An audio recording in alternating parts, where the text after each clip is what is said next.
हम अभी हमारी फहरिस्त में बहुत अच्छे अच्छे नाम हैं। एक नाम तो ऐसा है जो ज़िंदगी में ना हंसा हो, अगर उसे खाली नाम सुन ले, वो आदमी खड़ा हो जाए उसके सामने तो लोग हंसना शुरू कर देते हैं। पूरी दुनिया में अपनी तंज़-ओ-मज़ाह की शायरी के लिए मशहूर है जनाब सज्जाद झंझट। सज्जाद झंझट हमारे बीच हैं। मैं ये चाहता हूँ कि अब्बा गाज़ीपुरी के इन 4 मिसरों से उनका इस्तकबाल करें कि जिसने मेरा निकाह पढ़ाया परी के साथ, बेगम हुई फरार उसी मौलवी के साथ।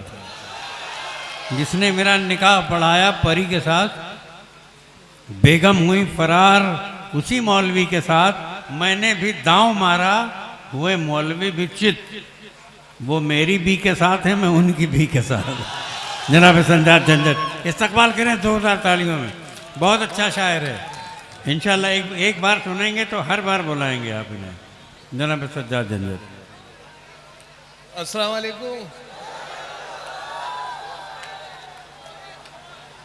बहुत बहुत शुक्रिया जिया बागवती साहब का कि आपकी खिदमत का मौका मिला है। डाइस पर मौजूद सदर मोहतरम डॉक्टर माजिद देवबंदी साहब की मौजूदगी में आपकी खिदमत करते हुए, और साथ साथ जमील खैराबादी साहब, मेरे बड़े अजीज़ अल्ताफ़ ज़िया साहब, ये वो लोग जिन्होंने मुझे यहाँ तक पहुँचाया है, और नाज़िम मुशायरा डॉक्टर कलीम कैसर साहब की बड़ी इनायत। मैं अपने बारे में 4 मिसरे अपने तारुफ में आपको दे दूं कि मैं झंझट हूं। मैं झंझट हूं, विरासत में मिली है शायरी मुझको।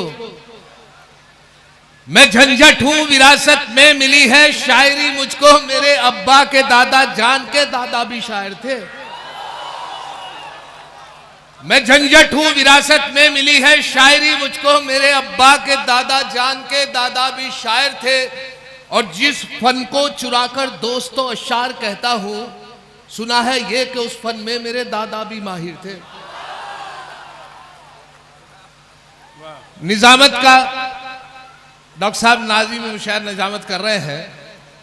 4 मिसरे शिकायत बतौर में अर्ज कर दूं कि अगर एक शेर भी झंझट कभी चोरी का पढ़ता हूं, अगर एक शेर भी झंझट कभी चोरी का पढ़ता हूं, उठाकर आसमां सर पर सभी शायर बिगड़ते हैं। अगर एक शेर भी झंझट कभी चोरी का पढ़ता हूं, उठाकर आसमां सर पर सभी शायर बिगड़ते हैं। मगर इन नाज़िम आला को कोई कुछ नहीं कहता जो दौराने निजामत दूसरों के शेर पढ़ते हैं। क्या कहने, वाह, बहुत अच्छा अच्छा पहलू निकाला। सर्दी, मेरे अजीज डॉक्टर साहब, बड़ी इनायत, बड़ी नजर करम मुझ पे। बड़ी सर्दी का मौसम है और मैं तो उत्तराखंड से आया हूँ। मैं सोचता था कि मेरे यहाँ ज़्यादा सर्दी है, लेकिन एहसास हुआ है।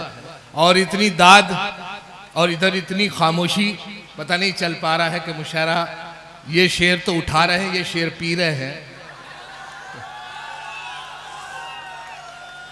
ऐसा लग रहा है कि फिलिस्तीनियों के साथ इजरायली बैठे हुए हैं।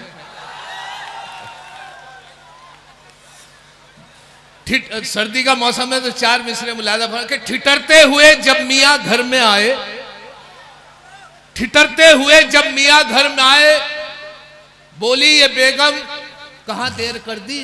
वाह। जो ठिठरते हुए जब मियाँ घर में आए, वो बोले कि बेगम है बहुत सर्दी। जो गरमाई बैठी थी बेगम, ये बोली कहाँ मर गया था, कहाँ देर कर दी। आ भी जा, अब आ भी जा, न नखरे न झंझट दिखा मुझे। वाह। अब आ भी जा, न नखरे न झंझट दिखा मुझे। ठंडी हवा है आज, ये मौसम भी सर्द है। वाह। और ला सकता हूं मैं चांद सितारे भी तोड़कर, लेकिन मैं क्या करूं, मेरे घुटनों में दर्द है। बहुत अच्छा। अब आ भी जा, न नखरे न झंझट दिखा मुझे। ठंडी हवा है आज, ये मौसम भी सर्द है। ला सकता हूं मैं चांद सितारे भी तोड़कर, लेकिन मैं क्या करूं, मेरे घुटनों में दर्द है। और लंबी तवील फहरिस्त है, इस वजह से इजाजत दी कि कम पढ़ा जाए, लेकिन बहुत से मुशायरों में ऐसा होता है कि जब ज्यादा फहरिस्त होती है। बहरहाल एक मुशायरे में बिल्कुल ऐसे हुआ कि किसी को इजाजत नहीं थी कि मुकामी शायर पढ़े, लेकिन एसडीएम साहब थे, उनका हुक्म था कि मेरा भतीजा शायरी करता है।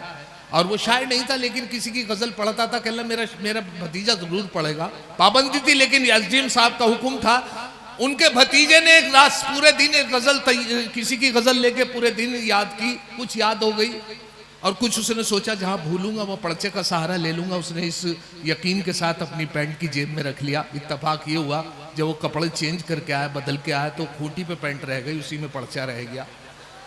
अब परेशानी ये थी कि कुछ उसके याद थी गजल, लेकिन उसे था कि शायद मेरे पैंट की जेब में है। जैसे ही उसने मिसरा उला उठाया मतले का, दूसरा मिसरा भूल गया, तो उसने तलाश किया, नहीं मिला। तो देखे क्या कैफियत थी उस मुशायरे की, आप भी मजा ले। बुलाया नाज़िम मुशायरा ने, खड़ा हुआ तो उसने पहला मिसरा उठाया, जली शम्मा हुआ परवानों का खून, जली शम्मा हुआ परवानों का खून, जली शम्मा हुआ परवानों का खून, जली शम्मा हुआ परवानों का खून, जली शम्मा हुआ परवानों का खून, इन्ना लिल्लाहि व इन्ना इलैहि राजिऊन।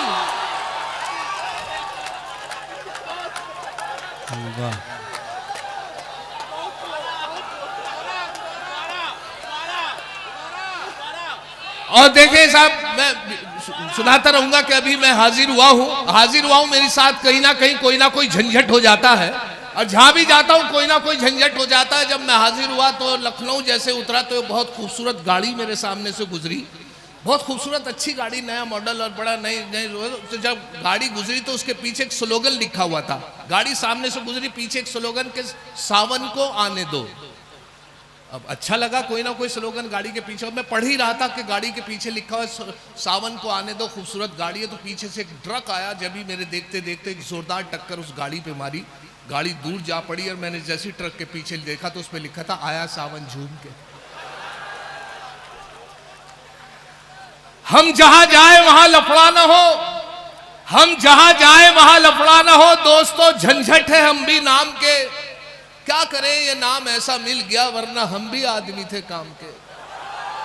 क्या करें ये नाम ऐसा मिल गया, वरना हम भी आदमी थे काम के। और एक और झंझट हुआ कि बस के अंदर एक 4 मिसरे ताजा हुए हैं। मुलाजा फरमाए कि बस का माहौल और गर्मा गर्मी, भीड़ के बस में था आगे खड़ा एक दिलरुबा अच्छा लगा, बस में था आगे खड़ा एक दिलरुबा अच्छा लगा, मैंने जब छेड़ा उसे कुछ ना कहा अच्छा लगा।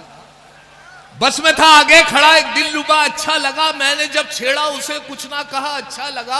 हौसला मेरा बढ़ा और एक गुस्ताखी जो की, देके उसने गाल पे थप्पड़ कहा अच्छा लगा, देकर उसने गाल पे थप्पड़ कहा अच्छा लगा।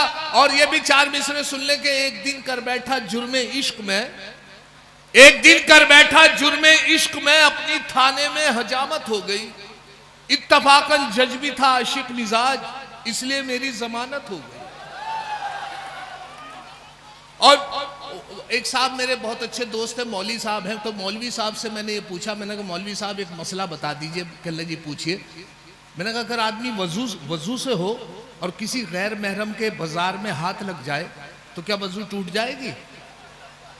अगर आदमी वजू से हो तो अगर किसी गैर औरत के हाथ लग जाए तो कभी वजू टूट जाएगी? तो मौलवी साहब बोले वजू हाथ पैर टूट जाएंगे। अब मुलाजा फरमा ले इसी हवाले से, अभी क्या हुआ कि साहब लॉकडाउन चला है तो लॉकडाउन में बीवी से नोक-झोंक रहती थी। इलेक्ट्रॉनिक कंप्यूटर दौर है और इस इलेक्ट्रॉनिक कंप्यूटर दौर में मेरी वाइफ ने मुझे यहाँ तक कह दिया कि जितना तुम्हारे में दिमाग है ना, इतना तो मेरा हर वक्त खराब रहता है। अब हालत ये हुई कि मैंने उन्हें रिझाने के लिए इलेक्ट्रॉनिक कंप्यूटर दौर के हवाले से 4 मिसरे उनकी शान में कहे। मुलाजा फरमाए कि दिल है मेरा मोबाइल, तुम सिम हो मेरी जान। दिल है मेरा मोबाइल, तुम सिम हो मेरी जान, है लाइफ टाइम रिचार्ज ये मोबाइल हमारा। दिल है मेरा मोबाइल, तुम सिम हो मेरी जान, है लाइफ टाइम रिचार्ज ये मोबाइल हमारा। वो बोली अगर सच है तो बस इतना बता दो, मोबाइल डबल सिम तो नहीं है तुम्हारा। दिल है मेरा मोबाइल, तुम सिम हो मेरी जान, है लाइफ टाइम रिचार्ज ये मोबाइल हमारा। वो बोली अगर सच है तो बस इतना बता दो, मोबाइल डबल सिम तो नहीं है ये तुम्हारा। और ये भी एक बहुत पुरानी कहावत है 100 सुनार की। मैं सोचता था कि यहाँ ना शायद पढ़े, लेकिन सब रोजमर्रा की जबान में इस्तेमाल होती है। तो जब ये सामने आई कि 100 सुनार की एक लुहार की कहावत, तो 3 मिसरे लगे हैं। मुलाजा फरमाए कि औलाद 101 थी जो एक लुहार की, औलाद 101 थी जो एक लुहार की बीवी से बोले ये मेरी दौलत है प्यार की। औलाद 101 थी जो एक लुहार की बीवी से बोले ये मेरी दौलत है प्यार की। बीवी का था जवाब अजी रहने दो मियां, इनमें है 100 सुनार की बस एक लुहार की। वाह। और एक बहुत पुराना मिसरा है मुजफ्फर रजमी साहब का, लम्हों ने खता की थी सदियों ने सजा पाई। ये दौर भी देखा है हालात की नजरों ने, लम्हों ने खता की थी सदियों ने सजा पाई। अब उसमें 3 मिसरे एक तज़मीन पेश कर रहा हूं, मुलाज़ा फरमाए कि एक बार उसे मैंने बस आंख यूं ही मारी थी, एक बार उसे मैंने बस आंख यूं ही मारी थी, वो बन के मेरी बेगम घर साथ चली आई। अब हाल मेरा यह है 10 बच्चों का अब्बा हूं, लम्हों ने खता की थी सदियों ने सजा पाई। लम्हों ने खता की थी सदियों ने सजा पाई। और देखे आखिर में तवील फहरिस्त तो लास्ट ये सुने साहब के इस लॉकडाउन में हालत ये रही कि शायर लोग अपने घरों में रहे और बहुत शायरों की तकलीफ रही कि साहब कुछ काम आ गए खुदा गए, लेकिन कुछ लोग अब भी मौजूद। और उस हुआ ये कि उसमें मेहमान आ गए और उस मेहमान नवाजी में ये रहा कि कुछ भी गोश्त पे पाबंदी, कोई उसकी मेहमान नवाजी नहीं। मेरे घर में एक साहब आए और आकर ठहर गए और बाहर निकल नहीं पाए क्योंकि सब जगह लॉकडाउन लगा हुआ था। तो मैंने भी एक प्रोविज़न स्टोर की दुकान खोल ली थी, मुशायरा जब नहीं चले तो उसमें दाल वगैरह से उनकी खातिर तवाज़े करता रहा, कभी मूंग की दाल, मसरी की दाल, उड़द की दाल, हरर की दाल। परेशान हो गए 15-16 दिन तक दाल खाते हुए।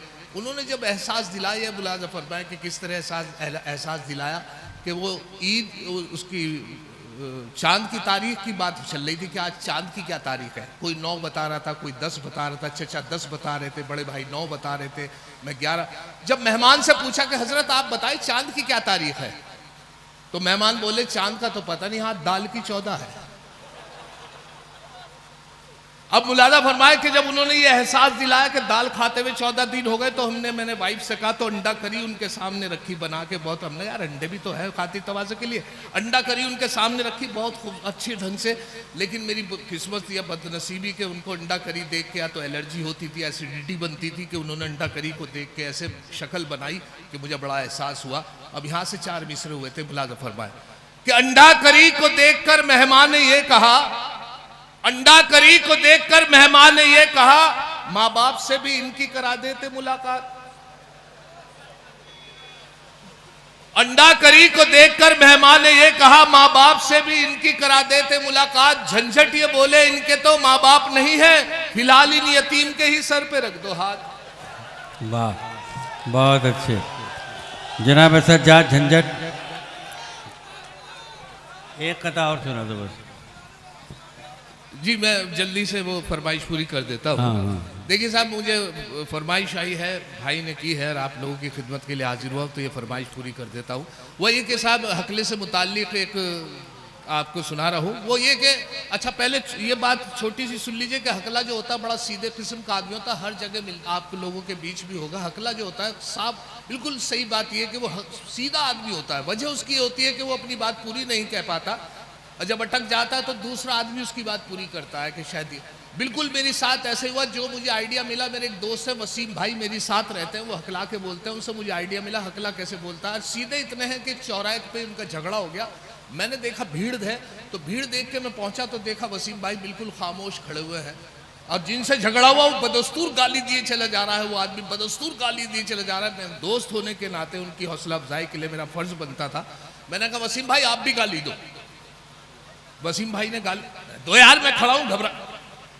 वसीम भाई ने गाली नहीं दी, एक तरफ को चल दिए। मैं उनके साथ साथ अगले चौपले पे अगले चौराहे पे जाके उनकी आवाज निकली कि उल्लू उल्लू उल्लू उल्लू उल्लू का अट्ठा। मैंने कहा झगड़ा वहां हुआ, गाली यहां दे रहे हो। अब वो क्या सुन रहा है तुम्हारी बात? और जब मैं आपके साथ था तो घबराने की क्या बात थी? क्या लगे ये बात नहीं है। मतलब फिर कह लगे शुरू तो वहीं करी थी, निकली यहाँ के।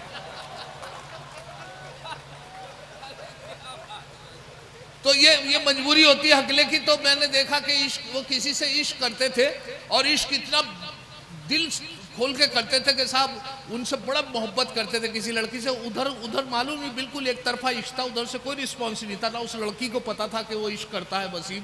अब सड़क छाप और वो हकला आदमी कौन उससे इश्क करता। लेकिन जब देखा हद हो गई है, 2-3 महीने गुजर गए हैं तो वो उनके घर पहुंच गए और घर पहुंचने के बाद उनके वालिद साहब से इजहार कर दिया इश्क का। तो उनकी जो पिटाई की उनके भाइयों ने, उनके वालिद साहब ने, 15 दिन तक वो गायब रहे। जो 15 दिन बाद मिले तो मैंने पूछा, वसीम भाई इश्क कैसा चल रहा है?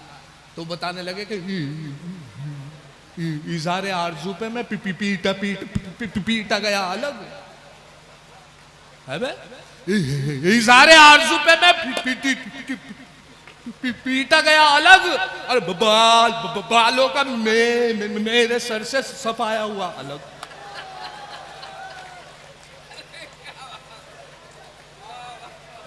अब शेर मुलाजा फरमाए कि मत पूछिए कि कैसी कयामत गुजर गई, मत पूछिए कि कैसी गुजर गई, मत पूछिए कि कैसी कयामत गुजर गई भाई, जब उसका मुझको पकड़ ले गया अलग। अच्छा, एक शेर और इसमें इजाफा हुआ था कि कुछ शायरों की हकीकत इस शेर में सुन लीजिए कि मत पूछिए कि कैसी कयामत गुजर गई भाई अलग। अब शेर के दो पार्ट के में बीच में ऐसा फंसा के बस दो पार्ट के में बीच में ऐसा फंसा के बस बीवी अलग है, पीसती है दिलरुबा।